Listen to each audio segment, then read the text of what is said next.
বৃষ্টির দিন এই মুচমুচে ঝাল চাপটি খেতে দুর্দান্ত লাগে। ঘরে থাকা উপকরণে খুব সহজেই বানিয়ে ফেলা যায় এই মজাদার চাপটি। ভিডিওটি না টেনে শেষ পর্যন্ত দেখতে থাকুন, আশা করছি আপনাদের ভালো লাগবে। এখন চলে যায় মূল রেসিপিতে। আজকে বানাবো খুবই মজার এক চাপটি, চাল ডাল দিয়ে মিশিয়ে।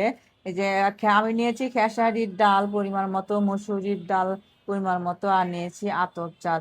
আপনারা মসুরির ডালটা দেওয়ার চেষ্টা করবেন, এতে চাপটিটা মুচমুচে হয়। এগুলো আমি ঘন্টা দুয়েক ভিজিয়ে রেখেছি। এখন আমি এই যে কাঁচামরিচ, পেঁয়াজ, রসুন এগুলো সাথে দেব। রসুনের পরিমাণটা একটু বেশি দিবেন, আর কাঁচামরিচটা একটু বেশি দিলে ঝাল ঝাল হয়, খেতে ভীষণ ভালো লাগে। এখন এগুলি সব আমি ব্লেন্ড করে নেব। আমি এই যে পেঁয়াজ, কাঁচামরিচ, রসুন সব ব্লেন্ড করে নিয়ে আমি এখানে দিয়েছি এই চাল বাটার উপর। এখন আমি দিব এর মধ্যে 1 চা চামচ হলুদ গুঁড়ো, হাফ চা চামচ ধনিয়ার গুঁড়ো, আর 1 চা চামচ শুকনা মরিচ গুঁড়া, আর এই যে স্বাদ মতো লবণ। সব আমি এখন এর মধ্যে দিয়ে খুব ভালোভাবে মিশিয়ে নেব। খুব মিহি করে ব্লেন্ড করে নিয়েছি। আপনারা চাইলে পাটায়ও বেটে নিতে পারেন।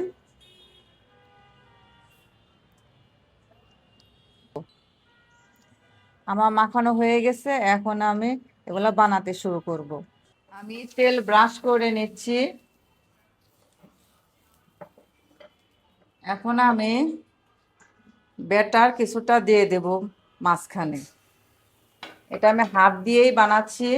কিভাবে বানাই দেখুন আপনারা। প্রয়োজনে চুলা থেকে ফ্রাই প্যানটা আমি নামিয়ে আনবো। সাইডে এনে এভাবে আপনারা হাত দিয়ে ঘুরিয়ে ঘুরিয়ে দেবেন। এতে আর হাতে তাপ লাগবে না অতটা।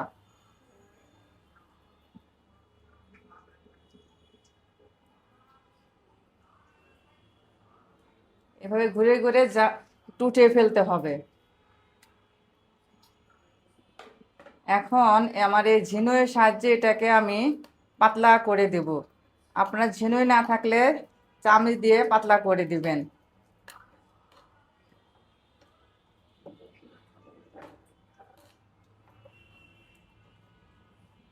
হয়ে গেছে, এটা আমি এখন ঢেকে দিব। এখন চুলার আঁচটা আমি একটু বাড়িয়ে দেব, মিডিয়াম করে। আমি ঢাকনা তুলে দেখব যে চাপটি কি অবস্থা আছে। এই দেখুন, যখন এটা হয়ে যাবে এ পাশ থেকে একা একাই এটা উঠে আসবে। এই যে কি সুন্দর হয়ে গেছে, দেখতে পাচ্ছেন? এই যে প্রিয় দর্শক, কত সুন্দর একটা চাপটি হলো। উল্টিয়ে দিলাম, তাহলে আরেকটু মচমচা হবে। চুলার আঁচটা একটু বাড়িয়ে দেই। এই তো হয়ে গেল আমার সুন্দর এক চাপটি। এভাবে করে প্রত্যেকটা চাপটি আমি ভেজে নেব। এখন আমি এই আবারও এটা ব্রাশ করে নিচ্ছি টিস্যু দিয়ে। এখন আমি চালের যে বেটার আছে বাটা, ওটা আমি দিয়ে দিচ্ছি মাঝখানে। মাঝখানে দিয়ে ফ্রাই প্যানটা চুলা থেকে সরিয়ে আমি এইভাবে ঘুরিয়ে ঘুরিয়ে দিব। বানানো কিন্তু খুবই সহজ, কোনো তাপ লাগছে না আমার হাতে।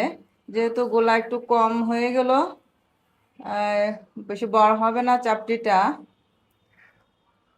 এভাবে করে দিয়ে নিতে হবে। এখন আমার কাছে যে ঝিনুই আছে এটা দিয়ে আমি সমান করে দিব।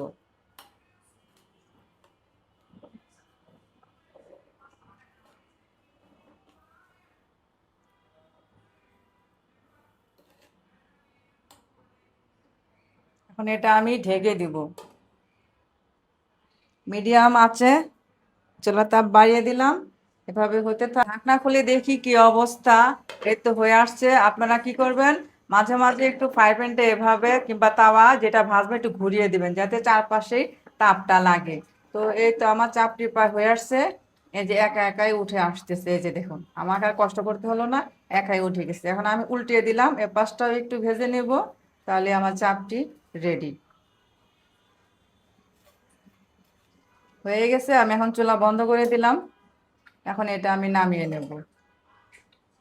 এই তো আমার চাপটি রেডি। অনেকগুলো চাপটি হয়েছে। এভাবে করে আপনার চাপটি বানিয়ে খাবেন, ভালো লাগবে। বৃষ্টির দিনে আরো বেশি ভালো লাগে।